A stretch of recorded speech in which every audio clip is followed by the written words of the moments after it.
Well, hello and welcome back to another episode of the Alcohol Debate podcast. Now, I often get asked by people how they can stop somebody in their life from drinking, their husband, their wife, their child, anybody who they care about, how they can get that person to stop drinking. And that's what we're going to be exploring today. And I'm really pleased to welcome back somebody who was on the podcast very early on to talk about this with me. And that is Alex Clapp from the Clarity Group. And Clarity deliver dry corporate events and bespoke training programs on well-being and positive mental health practices. Like me, Alex is alcohol free. So Alex, welcome back. I'm so pleased you're here to talk about this with me. Thank you very much. Yeah, no, it's such a debated question, isn't it? And it's really so hard for family members, for loved ones, of anybody who's suffering with addiction or dependency around alcohol. And I've got first-hand experience from my own family, from what they went through. It resonates with me when I take a step outside and think. I remember that my mum at 70 odd years old was waiting for a phone call, to be told that I was dead. That was the reality So of my. sad. It's Yeah. it's horrible, absolutely horrible. And when I was in the height of my addiction, um, it didn't have any sort of recognition to me as to the whole situation. And that's the real scary bit, that when the addiction takes over, it doesn't mean that you don't love somebody. It doesn't mean that you don't care. It doesn't mean all that as an addict that your focus on is the addiction. And the addiction takes over and you become a totally different person. So for anybody listening, or anybody, really sort of questioning, the power of addiction, I can say firsthand that addiction is so powerful, and it becomes the number one thing in your life. And it's horrendous. It's horrendous. And for those that are going through it with a loved one, a family member, a partner, a son, a daughter, a mum, a dad, it's really, really hard.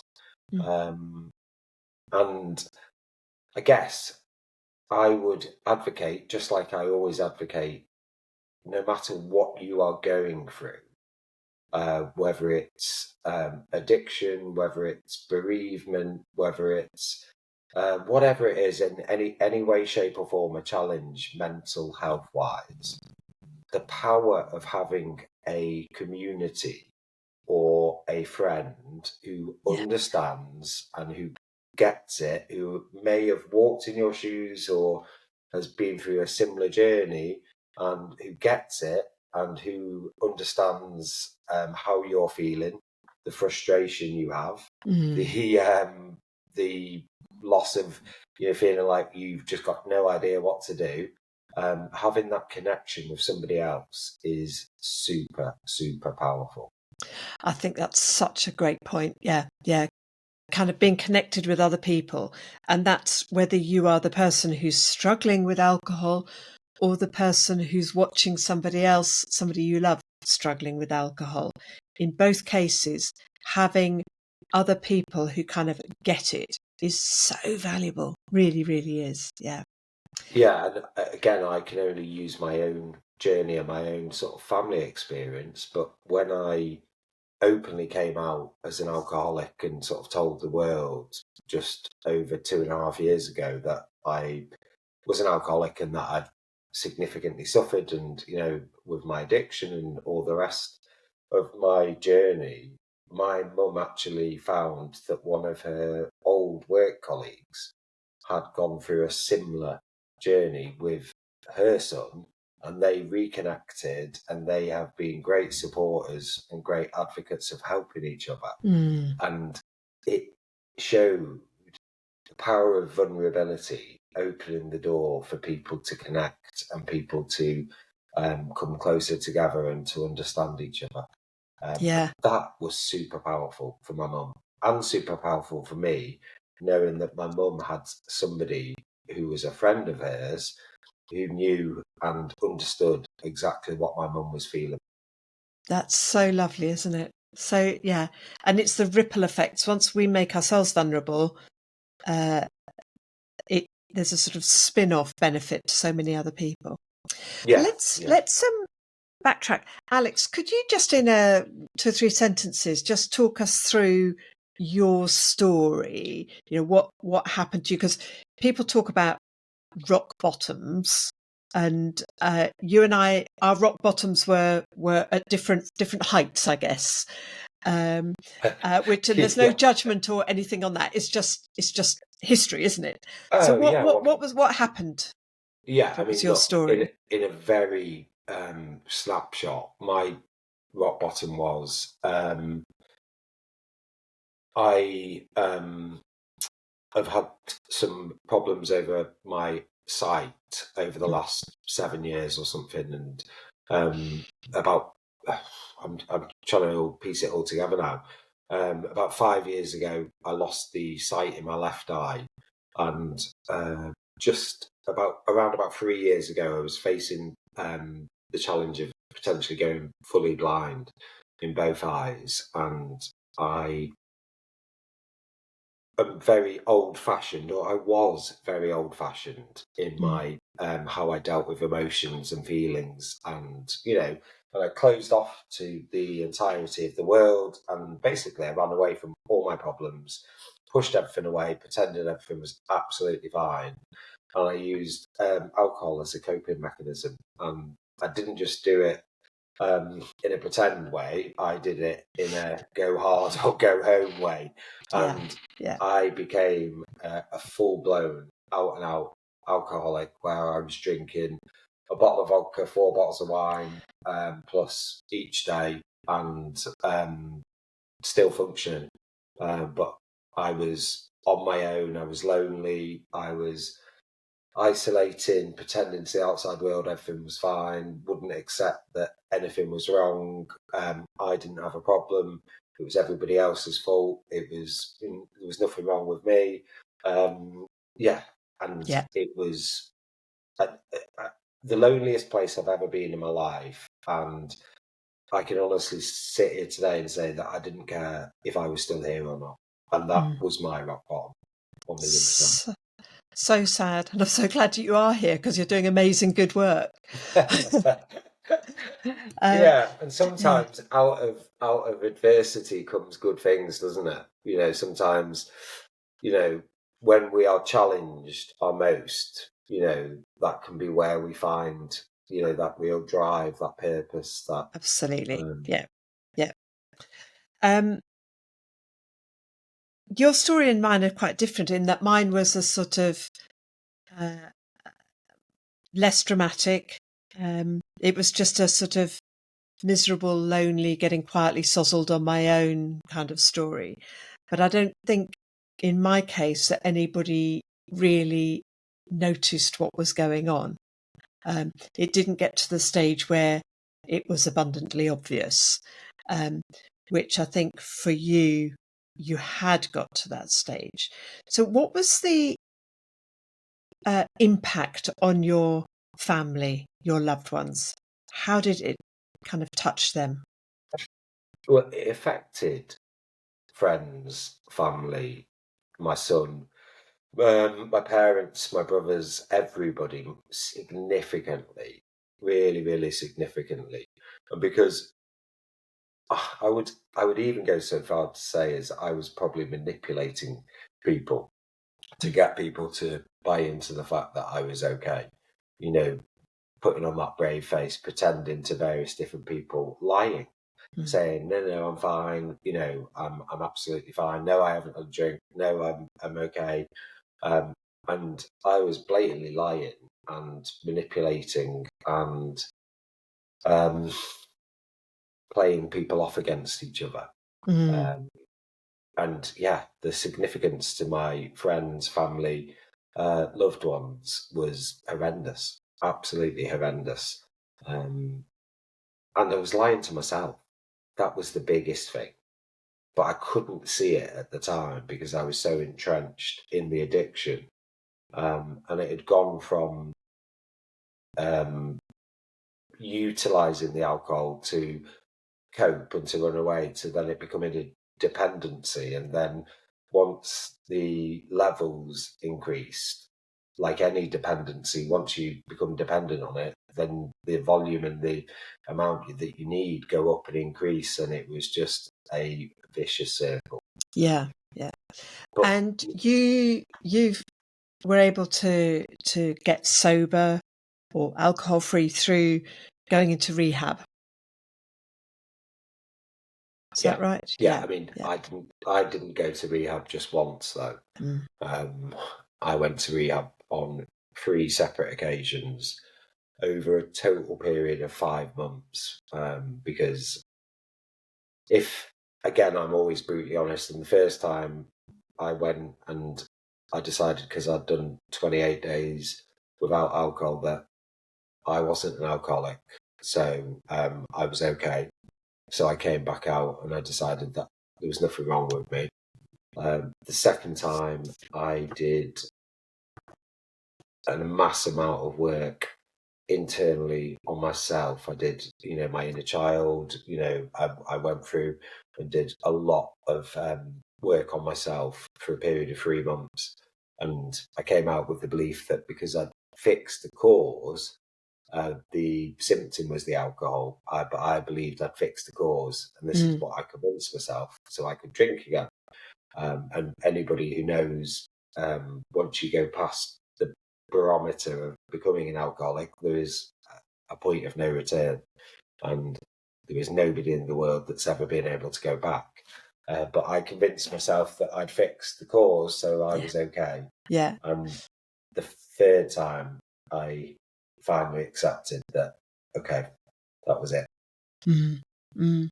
Yeah, and I think what I love about this conversation is that you and I had very different trajectories, but we also found freedom from alcohol with different kind of methods, because you refer to alcoholism and being an alcoholic, and that's not a word that I really use. And I have been to AA meetings, but it just didn't kind of click for me. But where we net out in terms of the joys of being alcohol free, but also how do our loved ones help us in those situations? How could somebody have helped you at that time? And I guess So it's, what? can somebody even help you in those situations? So yeah, I've got a couple of very strong views on this, and Mm. I've been thinking about it before, this morning. And firstly, once somebody is at the end of the road, I truly believe that nobody else can help them other than themselves.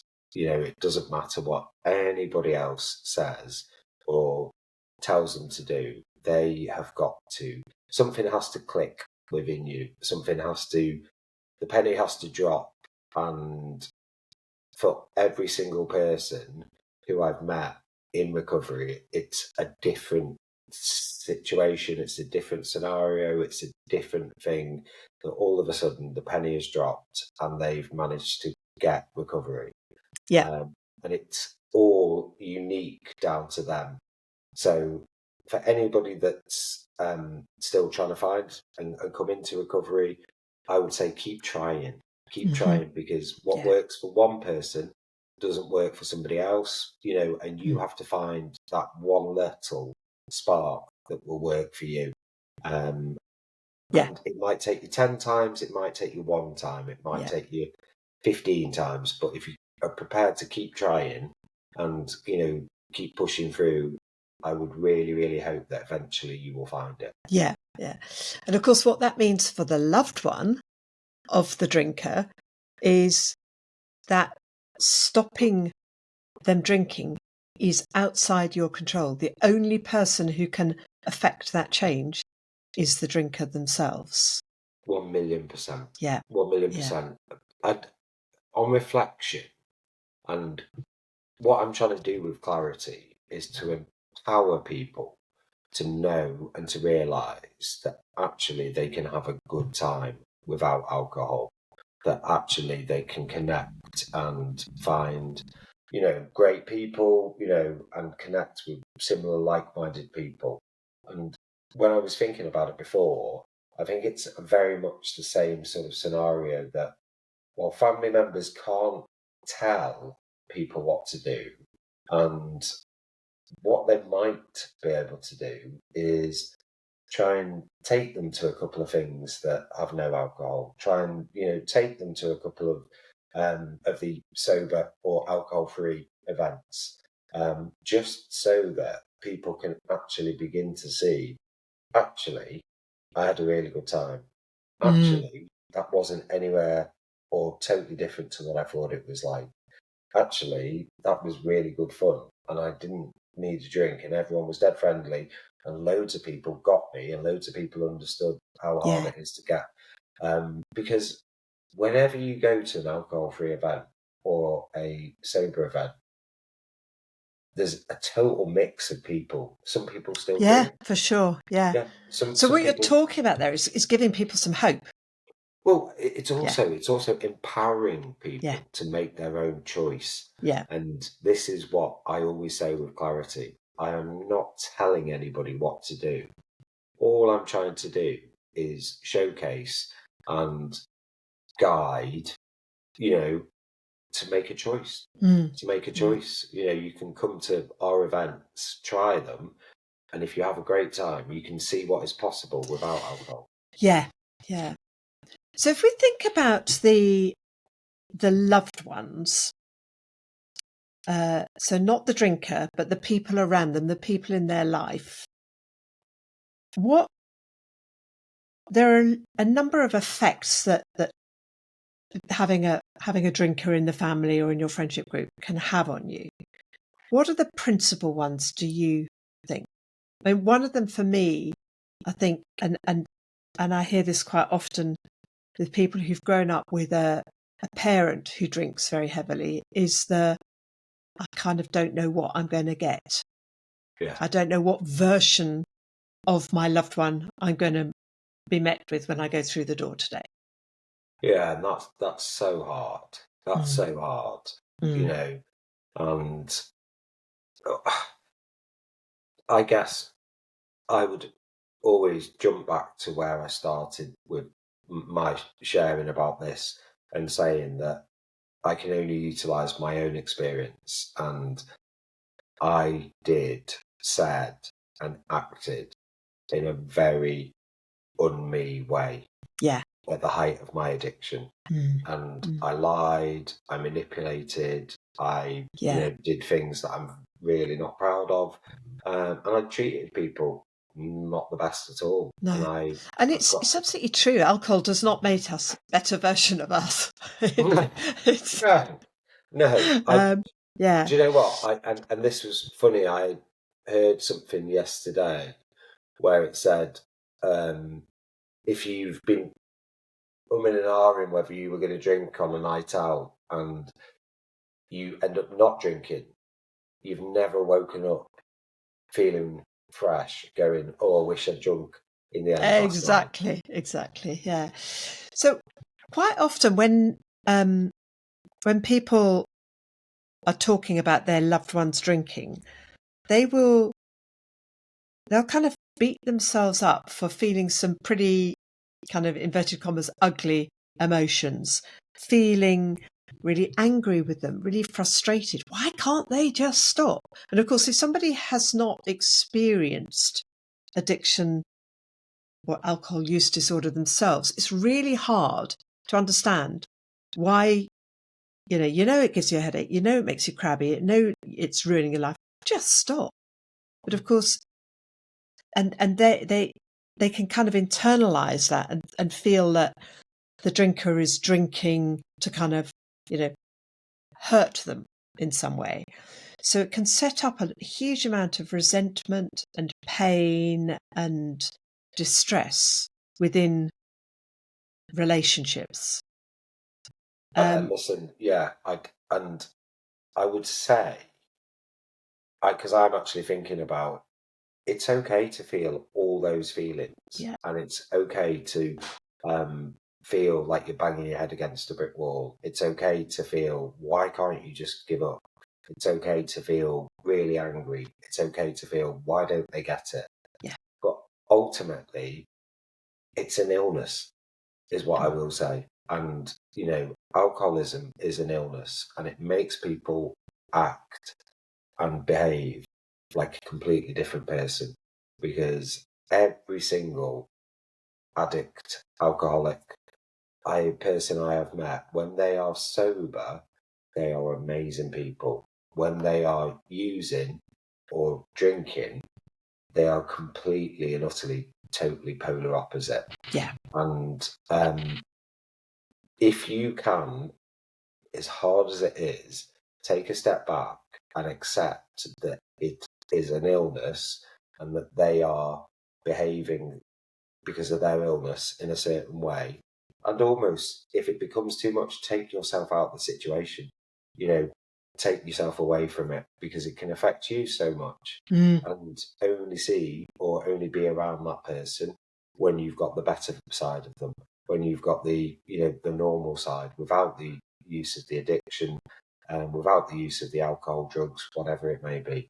And find a way for you that works for you and that you can manage for yourself. Yeah. Yeah. And there's no right or wrong for that. For me, it's, again, individuals have to find a way. Yeah. Yeah. And I think I love what you said, that, it's those feelings of anger and frustration are completely okay. They're completely understandable. It kind of be Ah, weird if you didn't have them, really, wouldn't yeah, it? 1,000,000%. But yeah. I would imagine that every single one of those emotions would be coming to the forefront of your mind every single time, and it must feel like you are so frustrated. But that's where accepting and realizing that it is an illness. Yeah. And I think understanding that, whether you call it an illness or not, and, there are different schools of thought on that. But the bottom line is that drinker is in pain, in emotional pain. They are not doing it to hurt you, their loved one. And if it's hurting you, it's hurting them 10 times more. Because really, really deep down, the drinker will know, I'm really, really messing things up here. They just don't know how to stop, Yeah. or to And stay stopped. Yeah. and again, I can only use my own journey. And inside, I was a scared little boy Mm. that didn't understand or know how to deal with being scared. And I utilized it to run away and to basically numb out any feelings. And, the more I did that, the more I needed. And, it just progressed. It Yeah. progressed and progressed. And, Yeah. then you get to a stage where you can't see the wood for the trees. Yeah. And Yeah. it's so scary. And it literally goes and it comes so fast. You feel like 1 minute you're okay, and the next minute you don't even know what's gone on. You don't Mm. even know what's Mm. gone on, and it's like, yeah, Yeah. it's Yeah. I think that's a lovely point that you made. That, I mean, it's not lovely because it's very sad to think of, but that when you were drinking that heavily, you were actually inside that scared, very insecure, frightened, in your case, frightened of losing your sight, little boy who was just trying to survive, numb yeah, out, and somehow keep going. yeah, And that can be a good way of looking at it, rather than being angry with the person for the behaviour, trying to understand that there's something going on underneath. But I wanted to ask you about interventions. And you often hear of people say, that they get marched off to rehab, and sometimes the courts will say to somebody, you have to go to AA meetings. And when somebody is forced into something like that, when they're maybe not ready, what's your view on all of that? So Yeah, and it's such a hard. I'm gonna start it by saying what's right for one person might not be right for somebody else, Mm-hmm. and trying to force different people to do different things. The forcing might work for a couple of people, say out of 10, maybe 2 out of 10, being forced to go down a certain route. It might work, but then the other eight it might not work for, and interventions might work for the odd person. um, but I come back to the point that for anybody to be successful in coming into recovery, and anybody to really be able to understand and get it, they have to get to a stage where something clicks. Mm. Something clicks, and they accept. And if I'm always honest, so a lot of people who I've met over the last 5 years, especially when I did my 2 years of various different recoveries, a lot of people got sent. A lot of people probably weren't ready. A lot of Mm. people, I call it, needed to go back out and do more research. And I call it Yeah, research yeah, because, that's okay. If somebody's not ready, you are not going to change them. yeah. And I almost accept that these days, that I can't change anybody else. The only thing I can control is myself, what I do, what I Mm. say, and how I behave. Yeah. And that is the only thing I can control. And I Um, think that's such a great insight to share with loved ones, that they cannot control somebody else's drinking. But there are things that a loved one can do. I guess the first thing is not to beat themselves up for feeling angry and resentful and all the rest of it, because that's just a normal human reaction. There's no point in beating yourself up for that. But what the whole thing of giving advice, I think, is fraught with danger, because, like you're saying, people are ready when they're ready, and that it's up to the drinker to get to that yeah. stage. And there's a lovely saying that I read somewhere about unsolicited advice is rarely welcomed. And listen, if anybody who tried telling me what to do in the height of my addiction, I wasn't interested. Yeah. I wasn't interested at all.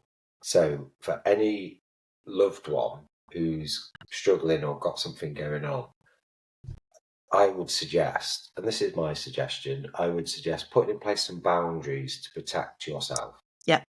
Put in place some boundaries that you sort of are with that person at the good times.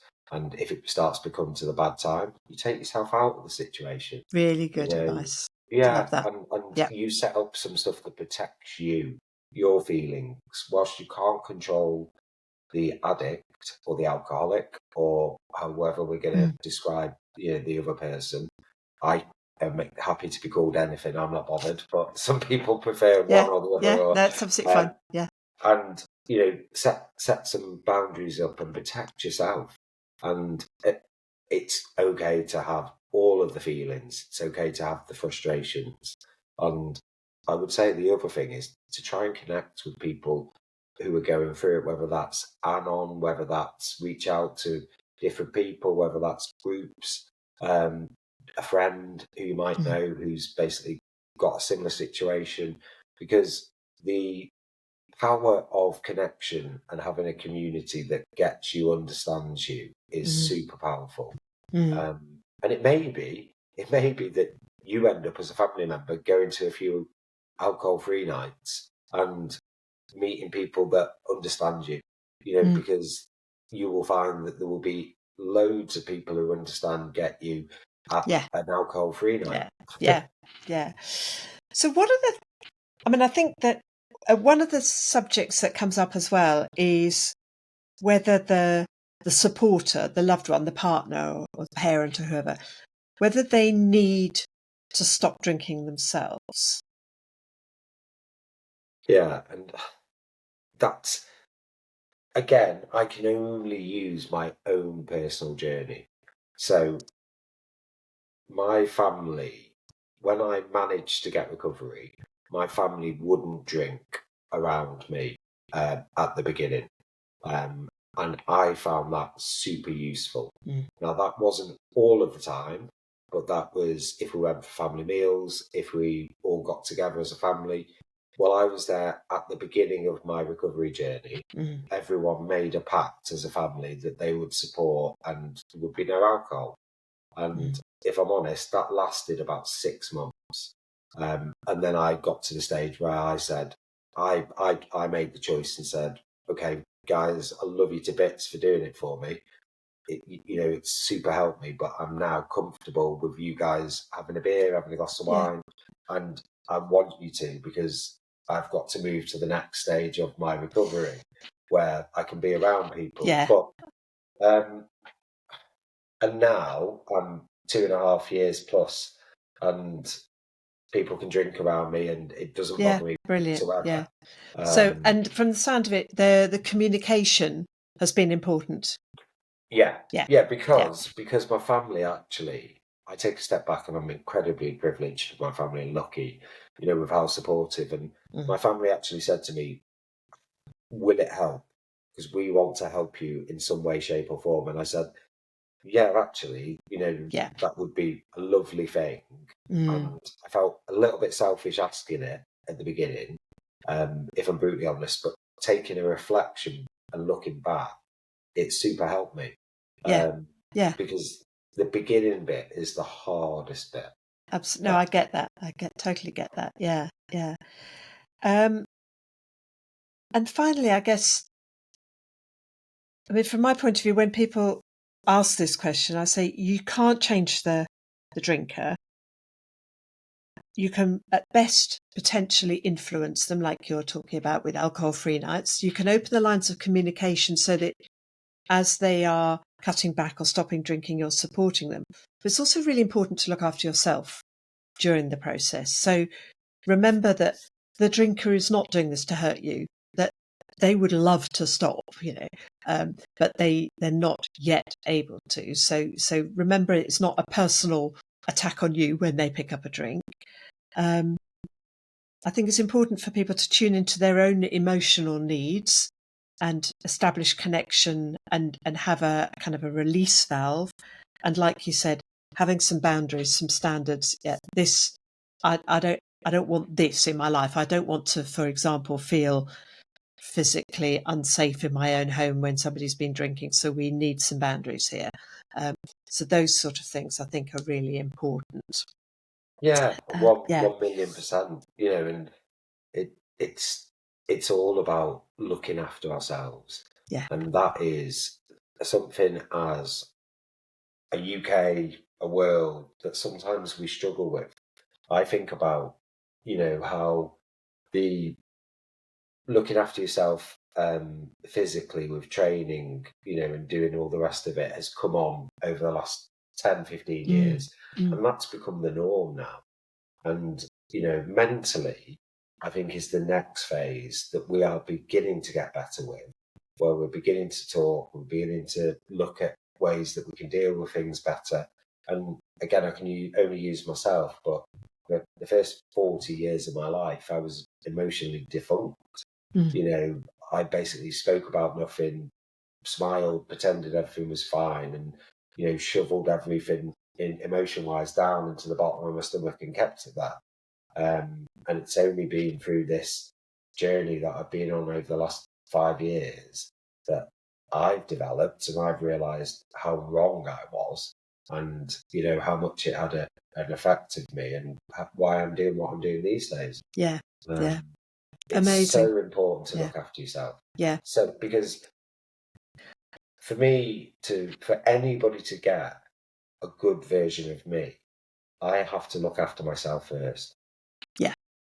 And I think that goes for all of us, whether we are the drinker or close to and loving we always have to, it's the old adage of putting your own oxygen mask on first. I remember the first time I got asked that question, I scuffed at it and went, well, obviously I'd put my son's oxygen mask on first, thinking, and now it's like, well, no, that's completely the wrong answer. Yeah.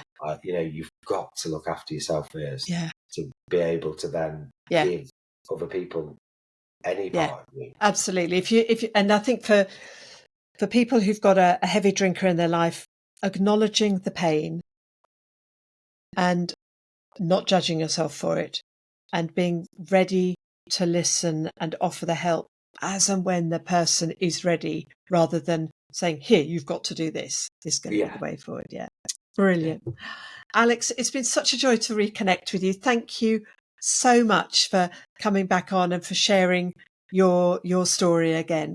Really appreciate it. Listen, it's always my pleasure. And I think, to be honest, that what we've just discussed today, I think that is a super powerful one. And I think that will hopefully just help or let people see it in different lights, different ways. Yeah. So, yeah, I hope fingers so crossed. too. Oh, well, thank you And very hopefully much. we'll see each other at a Clarity night soon. Absolutely. I would love that. Yeah. All right. Yeah. Okay then. Perfect. Thanks, Bye-bye. Tabby.